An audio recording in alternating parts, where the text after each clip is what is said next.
창세기 26장 34절에서 35절까지 보겠습니다. 34절에서 35절까지요. 34절. 그리고 그 아들 에서가 40살이다. 그러므로 그 아내를 취하였다. 그 헷 족속 베리의 딸 유디스를. 그리고 그 헷 족속 엘론의 딸 비스맛을.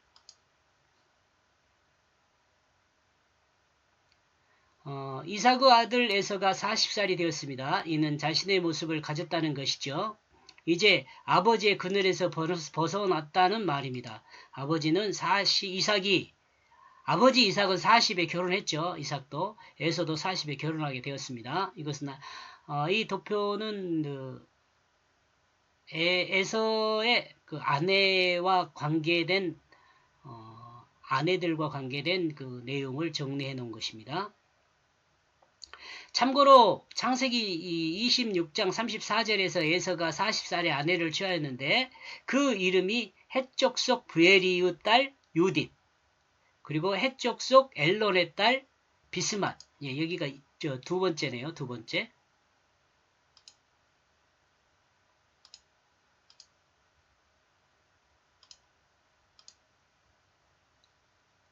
그리고 창세기 28장에 의해서 9절에서는 에서가 이스마엘에게 가서 본처 외에 아브라함의 아들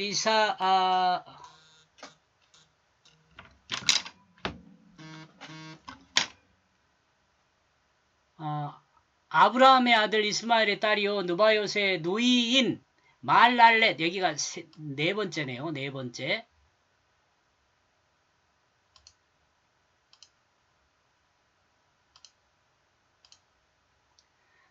를 아내로 취하였다고 합니다. 그리고 창세기 36장 2절에서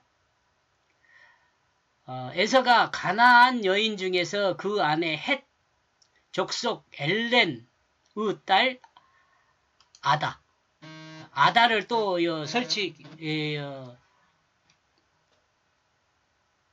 아다를 그 아내로 취하인 것입니다. 아다를 아내로 취했어요. 그러면 여기가 네 번째인가요? 다섯 번째인가요? 다섯 번째요.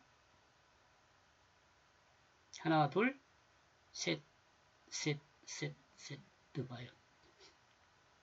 또 헷갈리나요? 가서 본처 외에 아브라함의 아들 이스마엘의 딸이요 누바요스의 누이인 말렛을 아내를 취하였다고 합니다. 그리고 36장 2절에서 에서가 가나안 여인 중에서 그 아내로 헷 족속 엘론의 딸 여기가 3이고요. 말렛이 3입니다. 3.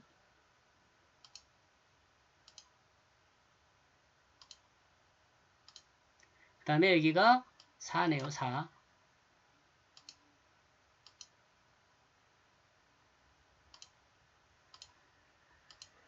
그리고 희족속 시브온의 딸 아나. 딸이 아내가 몇 명입니까 이거? 다섯 번째고요.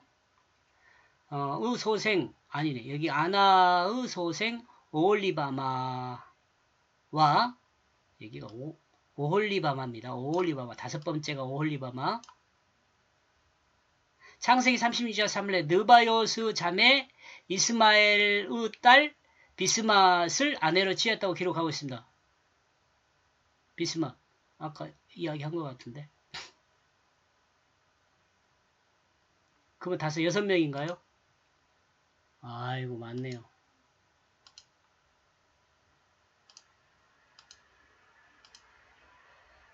이렇게 이제 참고하라고 이렇게 정리해 본 겁니다. 이와 같은 기록은 그 이름의 의미를 따라 기록한 것이라고 이해해야 할 것입니다. 이 기록된 내용들에서는 제가 좀 설명을 하고 있어요. 근데 여기서는 설명 안 하고 그냥 넘어갑니다. 에서는 두 가나안 여인과 결혼하게 되었습니다. 그런데 그 이름이 그 지역과 이삭의 생활 환경을 반영하고 또한 에서의 취향을 반영하고 있다는 것을 생각해 볼 수 있습니다. 이삭은 셈이 많은 물이 풍성한 지역에 살았습니다. 그리고 아버지 아브라함의 삶의 터전을 떠나지 않았습니다. 이는 하나님이 함께하는 삶을 살았다는 것으로 정리하게 됩니다. 그러나 에서는 가나안의 영성과 자신이 좋아하는 삶을 살았습니다. 에서는요.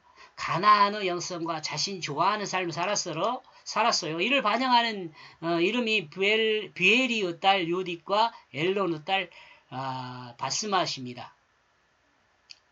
이제 설명을 좀 하는 거예요.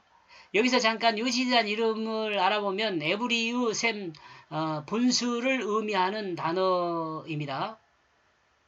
그리고 그의 딸 요딧은 유다 여성을 의미하는 단어입니다. 그리고 이 단어는 유대어로 히브리어로라는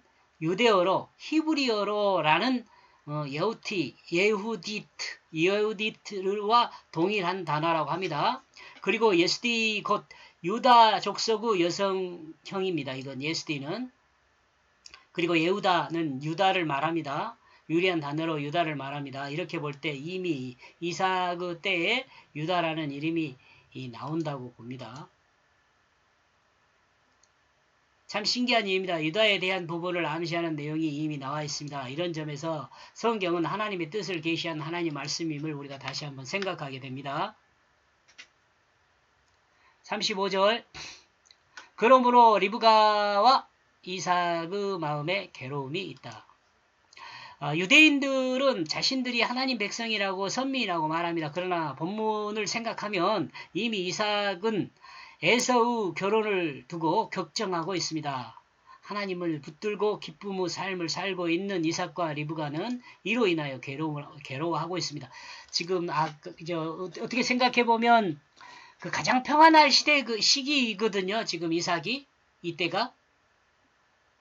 근데 지금 괴로운 것이 누구로 인하여 괴로운 것이요? 이 에서로 인하여 괴로움이 있죠.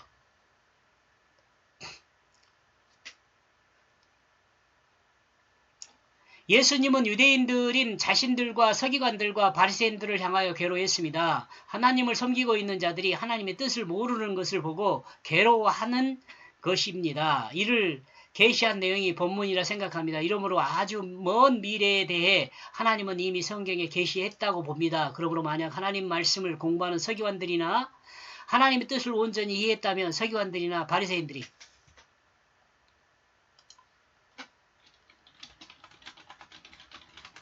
하나님의 뜻을 온전히 이해했다면 어떻게 되었을 것인가를 생각하게 합니다. 에서의 아내 이방 여인 요딧이 이삭과 리브가의 마음을 괴롭게 했습니다. 이는 아담으로부터 내려온 장자권을 가진 에서가 이방 여인과 결혼한 것이 이삭과 리브가의 마음을 괴롭게 했다는 것으로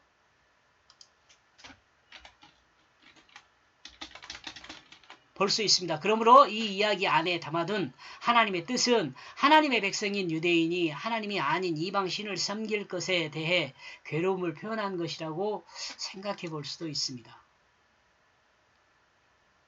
이렇게 해서 32절에서 35절까지를 보면 35인데요. 이사라고 써놨네요. 감찰하시는 하나님 앞에 아들의 이방 여인과의 결혼은 괴로움이다. 이렇게 정리해 보았습니다. 고맙습니다.